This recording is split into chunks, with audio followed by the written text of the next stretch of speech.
Every Monday to Friday, this is Peter Lewis's Money Talk. Money Talk. Good morning, this is Peter Lewis welcoming you to my podcast Money Talk for Wednesday the 17th of July. This podcast is sponsored by Surfing Group, which is headquartered in Singapore and offers online financial services to 50 million customers across 10 countries. In today's business and finance headlines, J.D. Vance, the junior US Senator from Ohio, said during an interview on Fox News Tuesday, after being announced as the nominee to be Vice President, that China was the biggest threat to the US. The former venture capitalist has previously called for broad-based tariffs on Chinese goods and advocated for bringing American manufacturing back home to reduce dependency on Beijing. Luxury brands including Burberry, Richemont and Versace have been hit by the slowdown in consumer spending in China. Luxury conglomerate Richemont reported a 27% decline in sales in China, Hong Kong and Macau combined, which reflected the low level of consumer confidence. Hugo Boss Tuesday became the latest high-end fashion line to warn of woes in the luxury sector. It cited China and the UK as particularly challenging markets due to persistent macroeconomic and geopolitical challenges.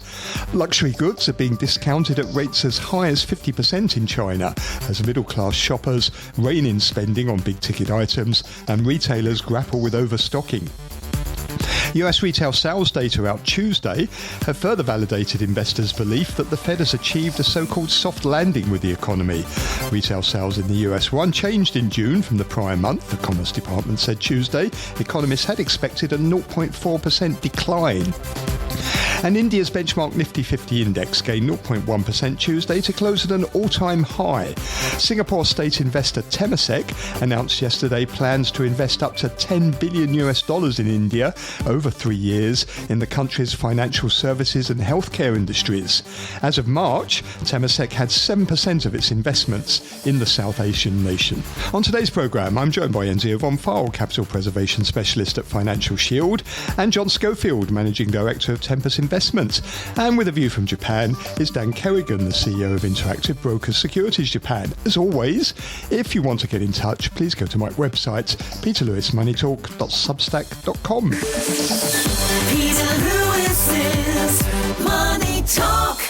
US stocks rallied on Tuesday with the S&P 500 and Dow reaching a fresh closing record and the small cap focused Russell 2000 hitting its highest level since early 2022. The Dow surged by 743 points, that's 1.9%, to close at 40,954. The 30 stock index closed at a record high in addition to notching its best session since June 2023. The S&P 500 added 0.6%, closing at an all-time high of 5,667. The Nasdaq Composite ended the day firmer by just 0.2% at 18,509, lagging as technology names largely missed out on Tuesday's rally. The small-cap-focused Russell 2000 surged 3.5% for its fifth straight day of gains, and in the last 1 week alone, the Russell 2000 has soared more than 11%, while the blue-chip Dow has gained more than 4%. The Nasdaq is up just 0.4% over the same period, as the rotation out of big-cap tech into small-caps and stocks that have lagged behind in this year's rally continues. The 10-year Treasury yield dropped 7 basis points to 4.16%, as traders now see 100% odds the Fed will lower rates in September, according to the CME FedWatch tool. The dollar initially rallied against other major currencies on Tuesday after stronger than expected retail sales data bolstered the case for interest rates to remain on hold. However, the US dollar index gave up gains by the close of the New York session to end unchanged. The yen gave back some recent strength, falling 0.2% to 158.32 yen per dollar, and the offshore Chinese yuan weakened 0.2% past 7.28 renminbi per dollar, following the largely disappointing Chinese economic data. Gold prices surged to a record high on Tuesday. Spot gold gained 2.7% to touch $2,489 per troy ounce. Brent crude oil fell 1.3% to $83.73 a barrel. That's its lowest level since mid-June. And Bitcoin rallied 2.3% Tuesday in a continuation of Monday's Trump trade, which saw it surge almost 10% on increasing likelihood of Donald Trump being the next president. The world's largest cryptocurrency jumped back above $65,000 to $65,200. Hong Kong equities led declines in the Asia-Pacific region for the second day in a row as investors reacted to weak Chinese economic data. The Hang Seng Index shed 288 points, or 1.3%, to 17,728. And on the mainland, the Shanghai Composite rose less than 0.1% to 2,976. Futures markets pointing to the Hang Seng opening around 0.5% higher. That's about 95 points. The index projected to start the day at 17,825. And you can get more details on those market movements in my daily newsletter, which you'll find at peterlewismoneytalk.substack.com. Every Monday to Friday, this is Peter Lewis's Money Talk. Peter Lewis's Money Talk. It's Wednesday morning already. Time to welcome our regular Wednesday morning commentator, Enzio von Pfeil, capital preservation specialist at Financial Shield. Morning, Enzio. Good morning, Peter. And also with us, John Schofield, Managing Director at Tempus Investment. Morning to you, John. Yes, hello, good morning, Peter. Let's start and review some of the economic data we've had out of China this week. China's economy grew 4.7% year on year in the second quarter. That's according to official data from the National Bureau of Statistics. Missed forecasts, and it marks a slower rate of expansion compared with the previous 3 months. GDP added 5.3% in the first quarter compared with the year earlier. Economists had been expecting a rise of about 5.1%. Enzio, obviously disappointing sort of number, but I suppose you could still say that it's on track to achieve its 5% targets that Beijing has set. But however, according to your economic clock, what are your thoughts about China economy? I think that China has gone beyond the economic clock. The economic clock is a cyclical tool. This one is a structural observation on China that the economy really, like Japan, I'm fearing, is going to L. In other words, it's going to be flat for some time. And that's because I'm not the only one suggesting that the role of the private sector has been so thwarted into the high-tech area, with President Xi understandably saying that he wants the market to serve his goals and not let the market have free rein. It's important to remember what Arthur Kroeber taught us in the South China Morning Post just this week, that when we talk in China about reforms, one's really talking about regulating a sector, whilst in the West, we're really talking about deregulating sectors. So I think that's just an important thing to keep in the back of one's mind, that reforms in China are not my teacher von Hayek's free for all with the market economy, go for it. It's really to re-regulate the sector. That's what she's doing. Now, I'm not the only one who's saying that that's what is very much at the heart of the story, because the private sector just can't and won't create jobs if it's told what to do. But it seems that President Xi, in his efforts to sort of like direct resources to certain sectors and sort of, if you like, override the market economy, is causing bigger and bigger global imbalances. Because if you look at China, it's yes. about 17% of global GDP. Okay, that's fair enough. But it accounts for 31% of global manufacturing, but only 13% of global consumption. So you've got this huge gap between manufacturing and consumption, and because we don't trade with any other planets in the universe, there's got to be a balance, hasn't there, globally between supply and demand. So the rest of the world has to make up for that. So they've therefore got to reduce their manufacturing share and increase their global consumption. So it's not surprising if the EU and the US says, but actually we don't really want to reduce further our manufacturing share. We quite like to have some manufacturing industries. So these global imbalances are really being caused by Beijing, aren't they, in the first place? Well, it is. It's also, and I'm not trying to pretty it up, but you're absolutely right. Peter, I think it's also the economies of scale. We all kind of have learned that China has 1.4 billion people. So when companies go to China to invest, they're really investing into the local economy. And because of the size of that economy, they can just produce more and more stuff and thus reduce the marginal costs massively and the fixed costs of their production. But yes, they are flooding the markets with cheap costs, especially with more socialist Europe, which has all sorts of welfare things built in. Of course, this is a huge threat that's going to really cause a lot of friction, I'm afraid, and continue to.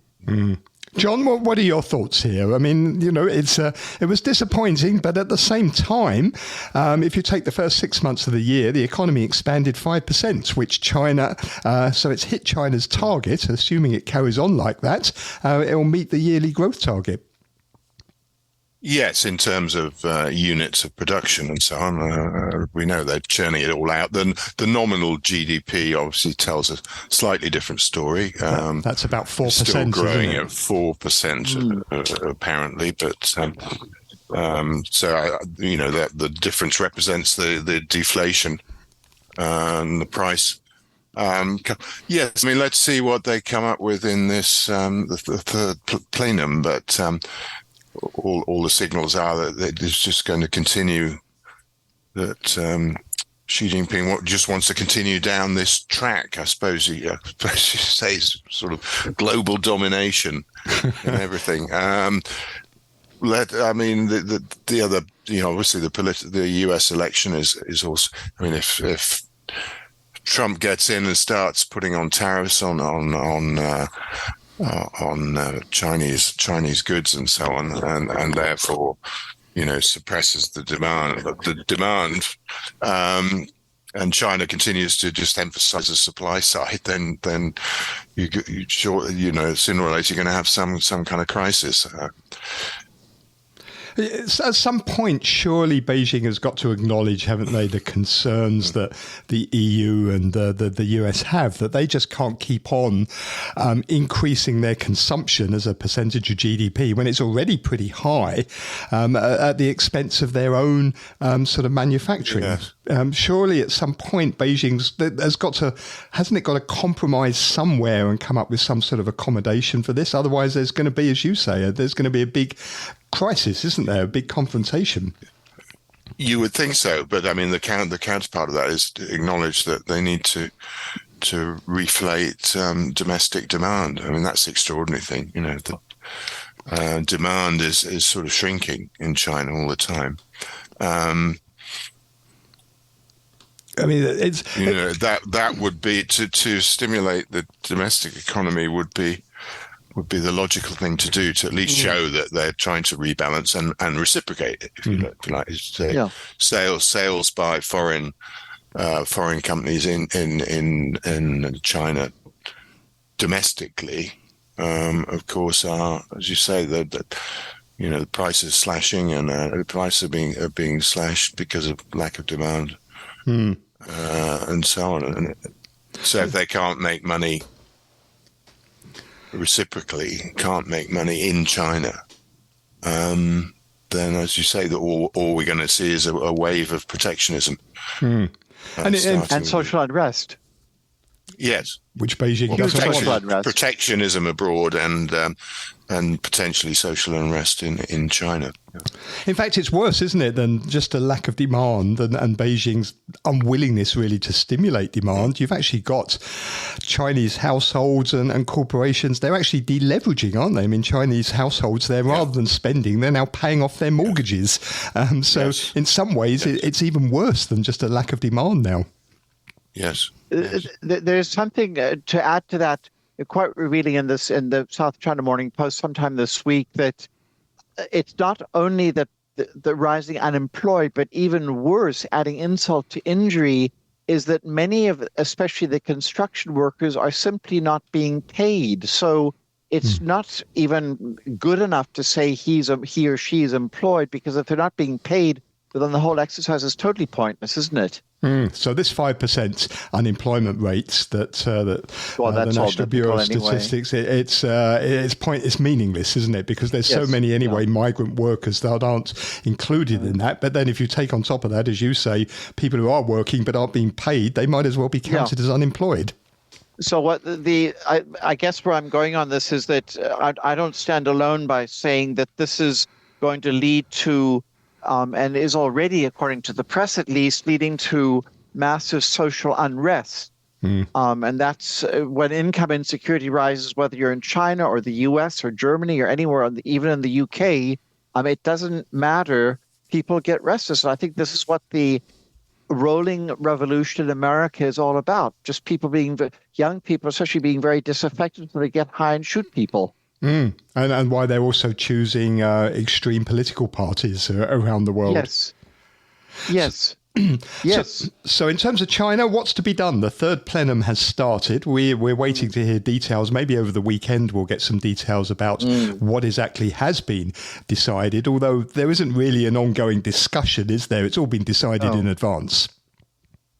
Well, who takes that, John or I? You start, Enzio.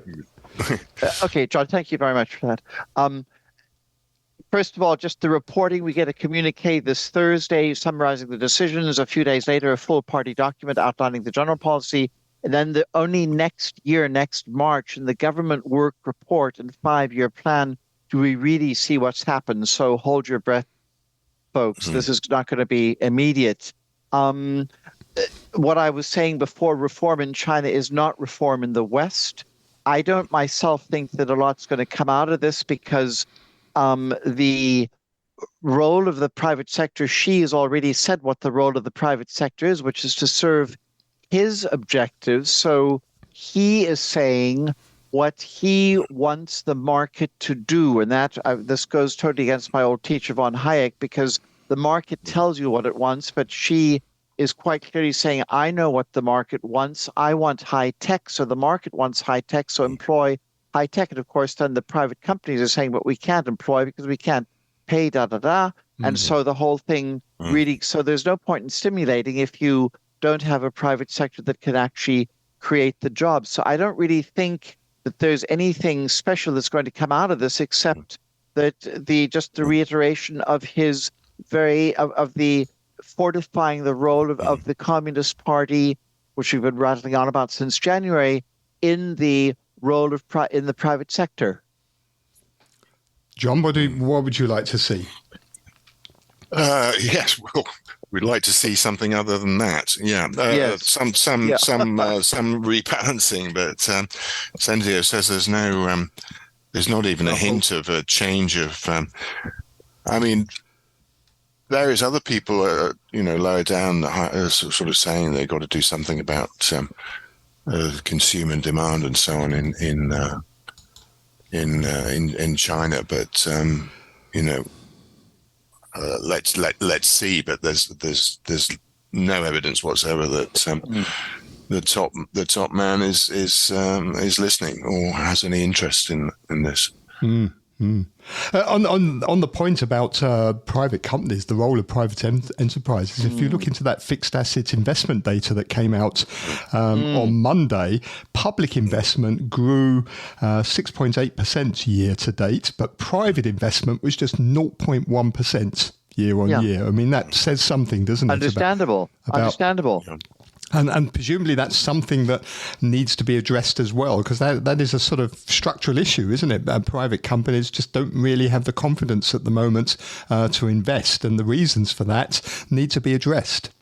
If I may just interject there's a good reason, again, that Arthur Krober put forth this excellent South China Morning Post thing, why the central government is so leery of the private sector. It really has to do with the 2015 stock market crash, when there was a lot of capital outflow and frankly a lot of misuse by the private sector of its powers. I think that's what the government stands. I kind of get that.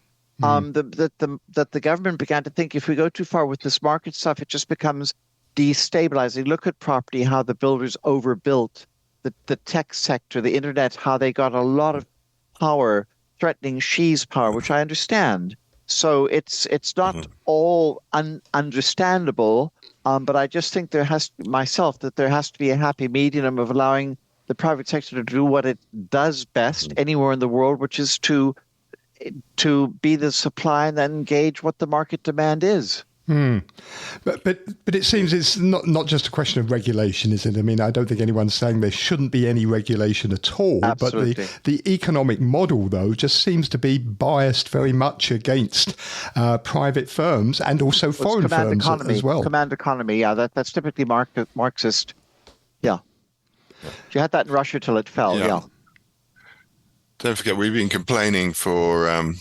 last year we were complaining about overinvestment in China, in all sorts of ways. Yes. Hence the deflation and the massive ramping up of, spewing out manufactured goods, in an environment where demand was shrinking, globally as well as domestically. So yes, there's a lot of pent up problems that have built up over many years, as we're seeing in property. It's going to take a long time to sort out whatever.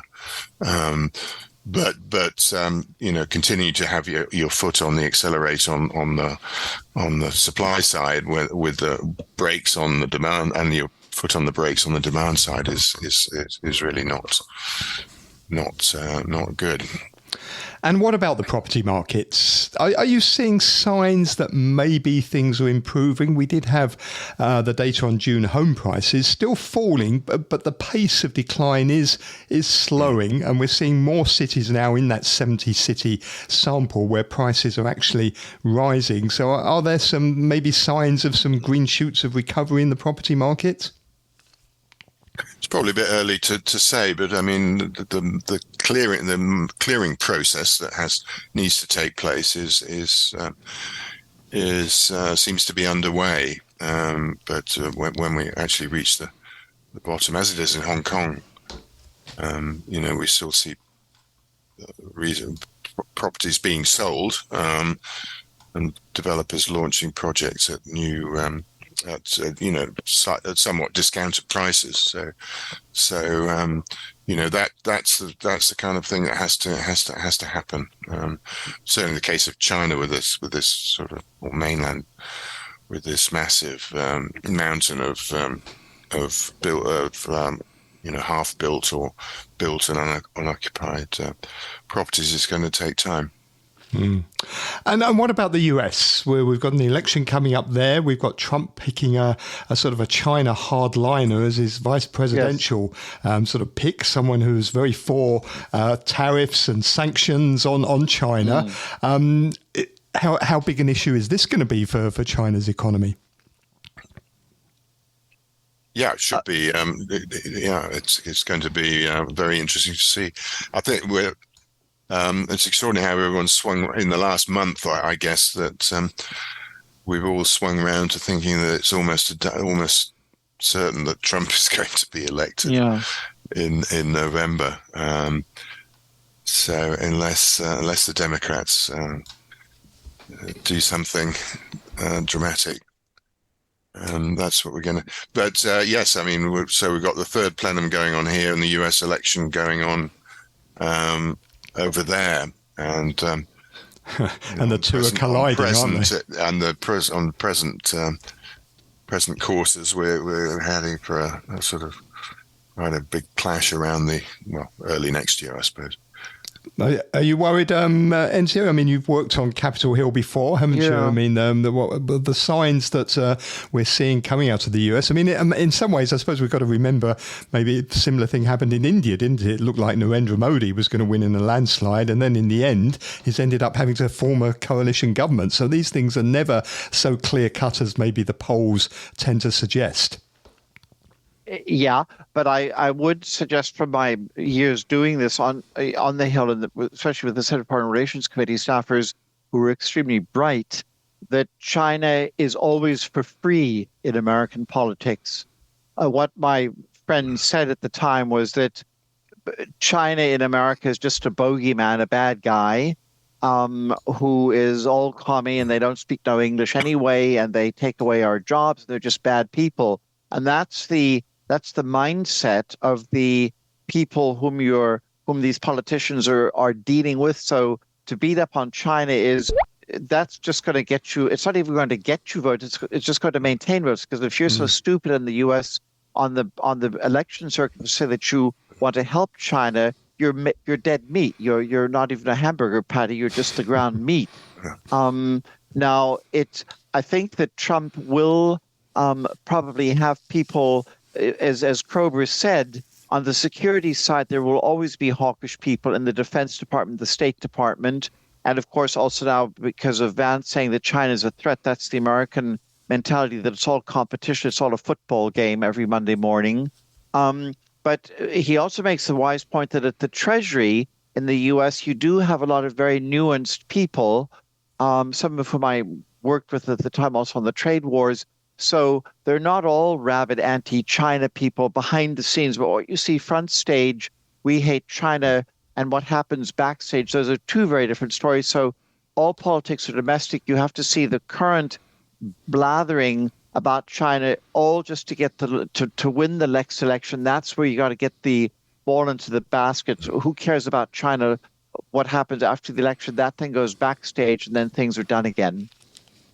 So, John, from a market perspective, if you want to play the Trump trade, if you think that Trump's going to win, what should you be doing from a market perspective? We've seen Bitcoin rally, haven't we? We've seen the dollar rally a little bit as well. But what should you do? Shoot yourself. I'm not going to even pretend I understand the Bitcoin. I think it's because Trump is seen as very pro-crypto. He's made pro-cryptocurrency comments before, but it does seem a bit of a stretch, doesn't it, to get a 15% rally in Bitcoin as a result. Well, he never pays anyway, so... Yeah. He never pays anyway, so of course he likes Bitcoin. It's ethereal. But if I suppose the thing we have to look at from a market perspective is if there is a Trump victory, and maybe even potentially a clean sweep of both the House of Representatives and the Senate, then geopolitics is going to take on quite a lot of economic significance, isn't it? Because these tariffs would hit US inflation. They could well bring an end to Fed rate cuts, which in turn could mean an end to the bull market. Presumably, we have to start thinking along those lines. Yes, well, there's a piece on Bloomberg today. They interviewed Trump yesterday, asking him what his economic policy is going to be. And he's basically saying things like he wants to see lower interest rates and lower taxes. So combine that with tariffs on imports. That sounds to me highly inflationary. Stagflation, Well, I don't know. Oh, okay, I got it. Yeah. So that's the thing. What on your point? Of course, he's also said they have been saying that they're going to, remove a lot of the civil servants. And replace them with people appointed by Trump. So we're probably seeing something like China, where the president, where the party becomes the state. Yes. Yeah. Well, look at Judge Cannon's recent ruling that she reversed all the documents cases appointed by Trump. Yeah, I mean, he's had a remarkable run of luck in the last couple of weeks with Biden self-destructing effectively. Yes, judges ruling in his favor. And this dramatic assassination attempt. Fantastic PR exercise. So presumably the obvious trade out of all of this is to go long the dollar. Yes, I'm. If you get an inflation, but if interest rates are artificially suppressed, I don't know what's going to do with Mr. Powell. Well, he's apparently said that Jay Powell will be allowed to keep his post. He'll be allowed to serve out his term which goes until 2026. Would Jerome Powell like to do it, serve out his term, though, under a Trump Jerome presidency? Powell, I should say. Yeah, would Jerome Powell exactly. like to serve it out under a Trump presidency? He might not want to. You remember the hectoring he had in 2018 to cut rates in. Well, it was just before Christmas, wasn't it? 2018, when the stock market was falling quite sharply. It seems there's a contradiction going on at the moment, isn't there? Because on the one hand, traders, if you look at the sort of like the betting markets, the predictive markets, they're pricing in a Trump victory, 70% chance of him winning. As a result, they're buying the dollar, they're buying things like Bitcoin. But at the same time, we've got in the swaps markets, traders now betting on 3 rate cuts before the end of the year. Well, 2 are certainty, and maybe a 40% chance of a third one. It seems slightly contradictory, doesn't it? Go ahead, John. No, I was just saying that. Well, that would be in line with Trump's. Trump would like to see the interest rate cuts. Except he's going to do things that are very inflationary. But potentially, yes. Probably the market's not quite got there yet. Enzio, what do you make of we're back now to the markets getting quite exuberant about the fact that there are going to be rate cuts? They seem pretty certain, 100% certain. They're saying that the first one's going to come in September. Are they right, or are they getting ahead of themselves again? I've lost all faith in these predictions and these guesses, because last time they got it, you may recall, one of the few things that I remember was that they were very loud and very assured that we'd have 6 rate cuts this year. Well, I've seen a couple of them. I haven't seen 6. Maybe I can't count anymore. But these are very seat of the pants, momentary sort of snapshots of people's views. I just want to back up, though. I think that the tariffs being inflationary, well, yes. But first of all, net imports don't count for that much of U.S. consumption.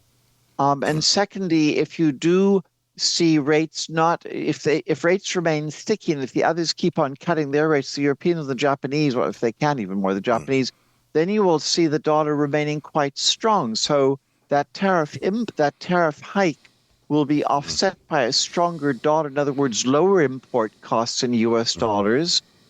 So I think that whole effect of tariffs versus stronger dollar, that inflationary effect might be more muted than I was initially thinking.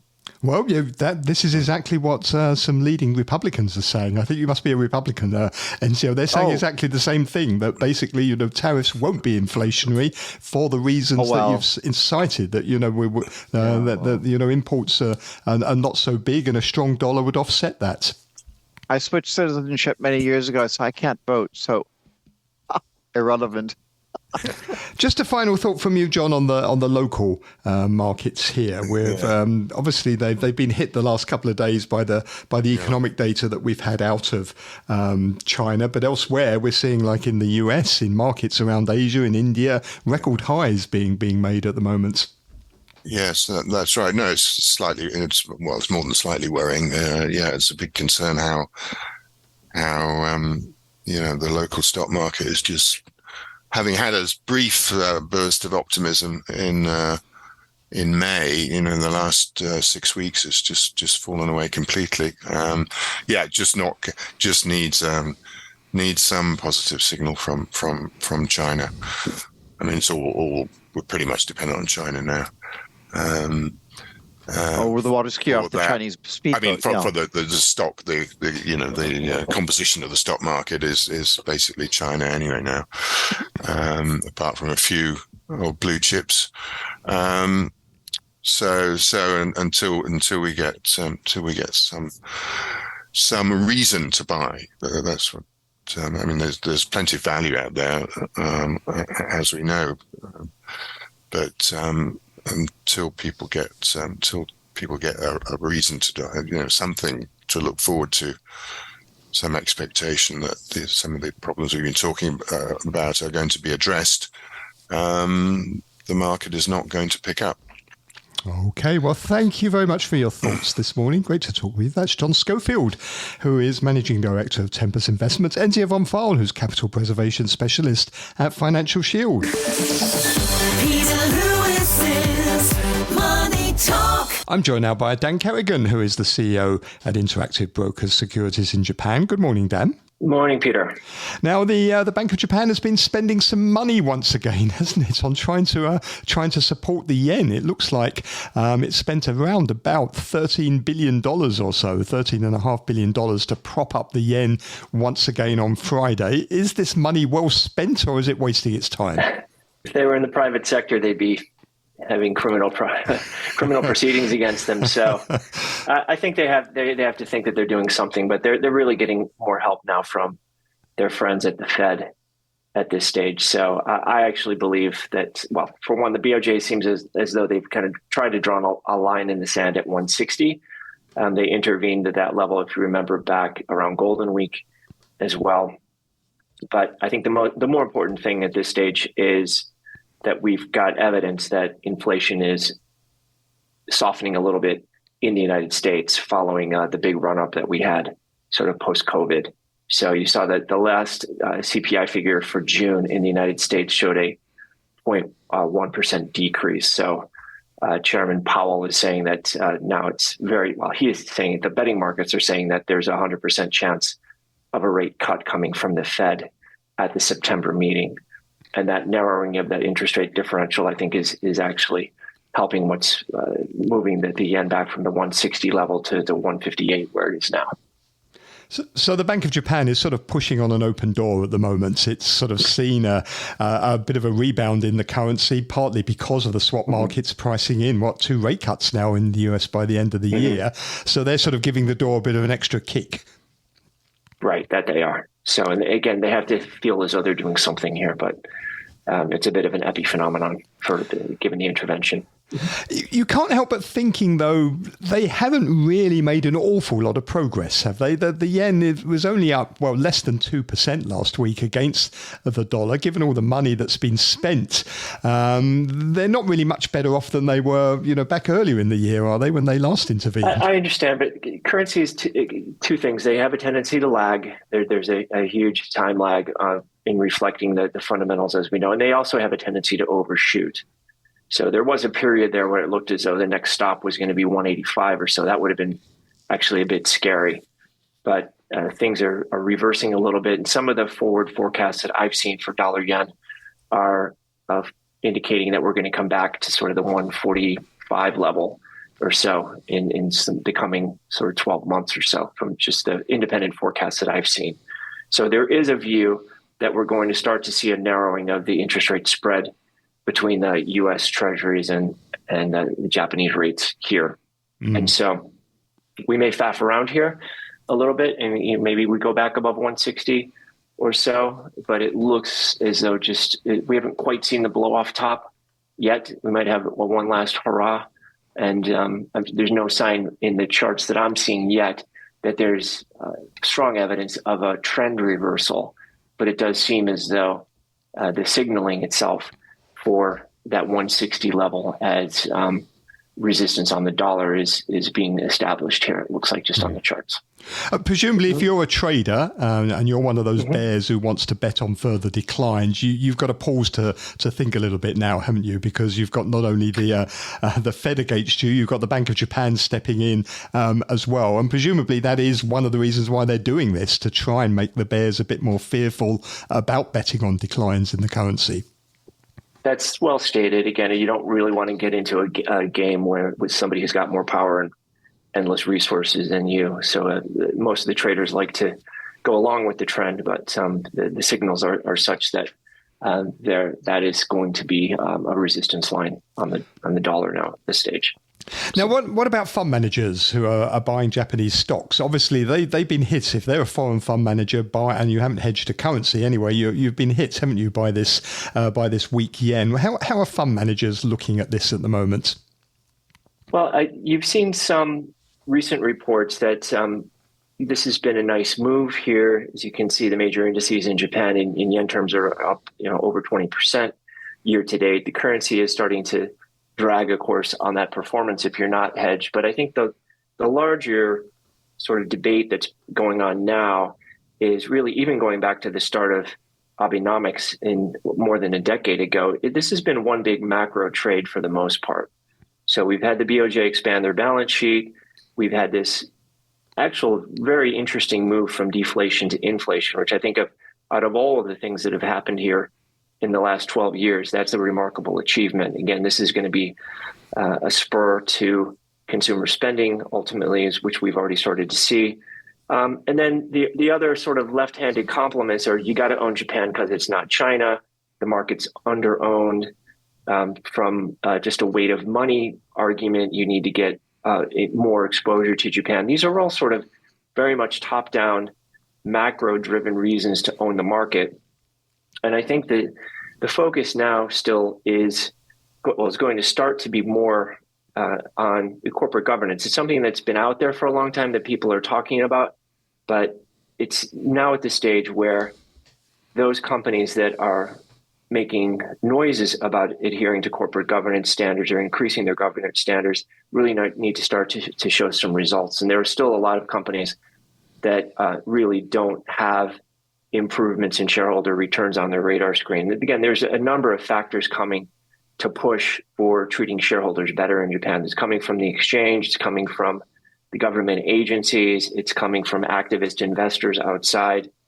But given all of the false dawns that we've had here in the last 30 years, I think we're going to start to see now a shift gradually from this big macro trade to company-specific examinations. I think this is going to be a stock picker's market. And as we've said repeatedly, it's a good market for activists as well, constructivist activists that want to work with management.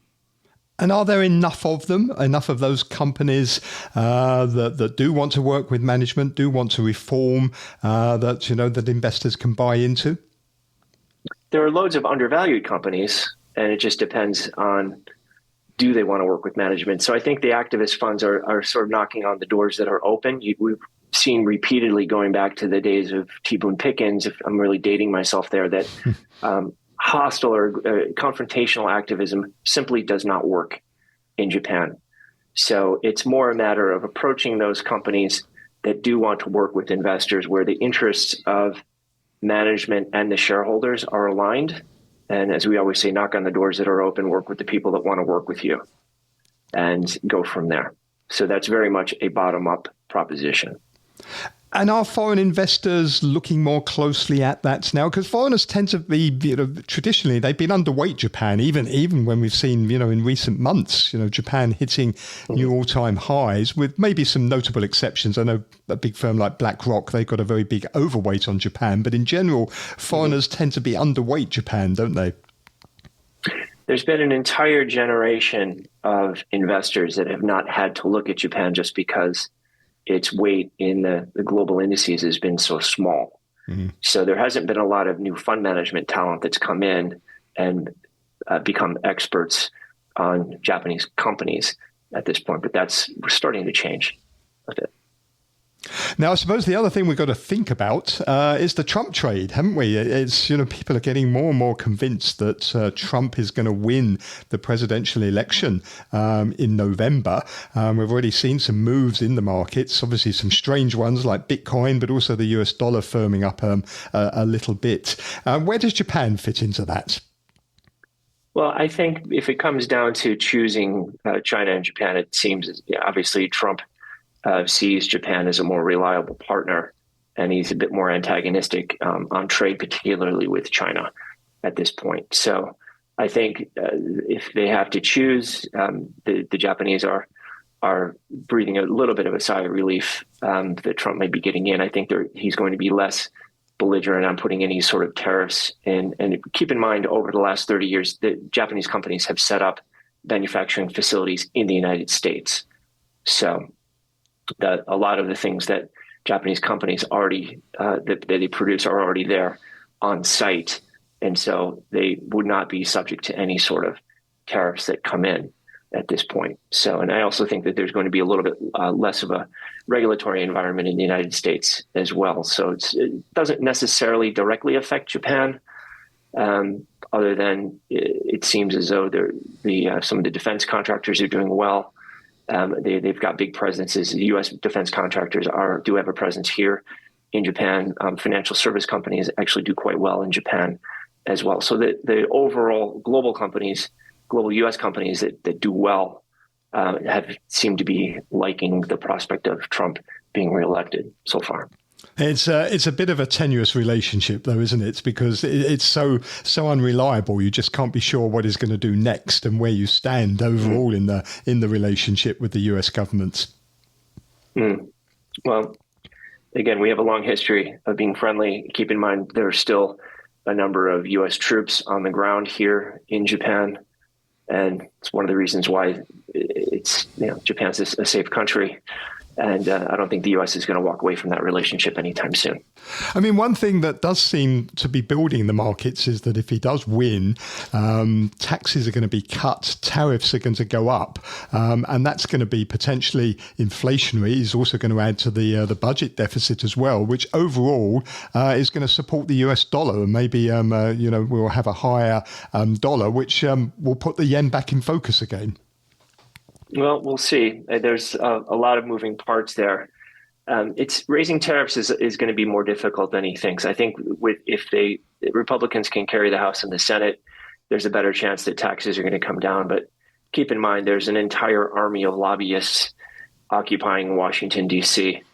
that would not, that some of them do want to see tariffs, but there's some free traders and lobbyists representing, other manufacturers from offshore that would be resisting any sort of tariffs. I think people are I hope Trump gets some advice to understand that, raising tariffs and cutting taxes is just replacing one tax with another. So I hope he gets some sensible advice and looks back on the history of the Smoot-Hawley Act and other things from the Great Depression era to see that that's not really a winning trade. And they tend to hit the poorest, the hardest as well, don't they? They do. Well, we're living in interesting times. We'll Never see boring. We'll see over the coming weeks and months how things transpire. Look forward to talking to you more in the future, Dan. Thank you very much. I'll be here, Peter. Always a pleasure. Thank you, sir. That's Dan Kerrigan, who is the CEO of Interactive Brokers over in Japan. You're listening to Peter Lewis's Money Talk. Money Talk. And thank you for listening this morning. Just a reminder once again to take a look at my website, peterlewismoneytalk.substack.com, where you'll find my daily newsletter, which has a lot more business and finance news to go with this show. I'll be back tomorrow. My guests are going to be Andrew Ferris, the CEO of Econosis Advisory, and James Wong, Chief Executive Officer at Cathasia Securities. We're also going to get an update on Sri Lanka with Ruchir Desai of Asia Frontier Capital. Please catch me tomorrow. Money Talk